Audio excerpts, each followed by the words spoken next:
साथियों नमस्कार, हमारे नए वीडियो में आपका स्वागत है। हम इस वीडियो में चर्चा करेंगे समाजवादी पार्टी ने महाराष्ट्र में कैसा प्रदर्शन किया। समाजवादी पार्टी राष्ट्रीय पार्टी बनने के लिए लगातार प्रयास कर रही है। उसने इससे पहले जम्मू कश्मीर में हुए चुनाव में भी भाग लिया था, लेकिन समाजवादी पार्टी वहां पर कोई सीट नहीं जीत पाई थी। फिर हरियाणा में जब विधानसभा चुनाव हुए तो समाजवादी पार्टी मान के चल रही थी कि 25 सीटों पर चुनाव लड़ेगी, लेकिन कांग्रेस के स्थानीय नेताओं से बात नहीं बनी तो समाजवादी पार्टी ने हरियाणा में चुनाव नहीं लड़ा।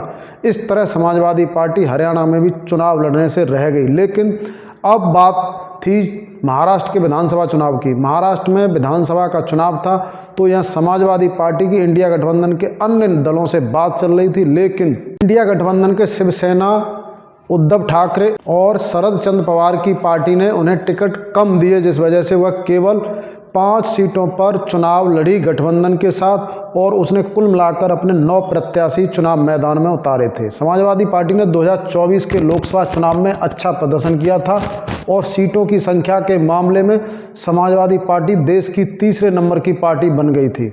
इसी क्रम में समाजवादी पार्टी जहां जीत की संभावना होती है वहां अपने प्रत्याशी को चुनाव मैदान में उतारती है। समाजवादी पार्टी ने हरियाणा के विधानसभा चुनावों में इंडिया गठबंधन के साथ मिलकर चुनाव लड़ना चाहा, लेकिन कांग्रेस के स्थानीय नेताओं की हठधर्मिता के कारण समाजवादी पार्टी और कांग्रेस का गठबंधन नहीं हो पाया था। फिर भी समाजवादी पार्टी ने कांग्रेस का साथ देते हुए हरियाणा में किसी भी विधानसभा पर अपना प्रत्याशी नहीं उतारा था।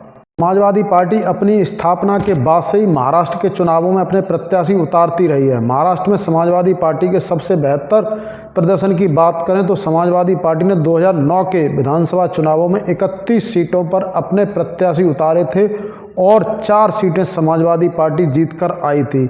यह 4 विधायकों की संख्या समाजवादी पार्टी का अब तक का सबसे बेहतरीन रिकॉर्ड है।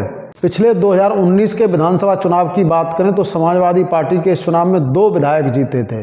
2024 के विधानसभा चुनावों में समाजवादी पार्टी का कांग्रेस, शिवसेना, यूबीटी, एनसीपी शरद पवार के साथ गठबंधन था। इस गठबंधन में समाजवादी पार्टी को 5 सीटें लड़ने के लिए मिली थी, लेकिन समाजवादी पार्टी ने कुल 9 प्रत्याशी चुनाव मैदान में उतारे थे।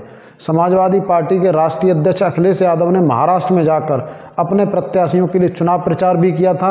समाजवादी पार्टी के प्रदेश अध्यक्ष अबू आसिम आजमी मानखुर्द सीट से चुनाव लड़ रहे थे। अबू आसिम आजमी 2014 से लगातार विधायक बने हुए थे। मानखुर्द से अबू आसिम आजमी ने फिर एक बार जीत हासिल की है और भिवंडी ईस्ट से समाजवादी पार्टी के प्रत्याशी रईस कसम शेख ने शिवसेना एकनाथ शिंदे की जो शिवसेना है उसके प्रत्याशी को लगभग 52,000 वोटों से हराया और जीत हासिल की।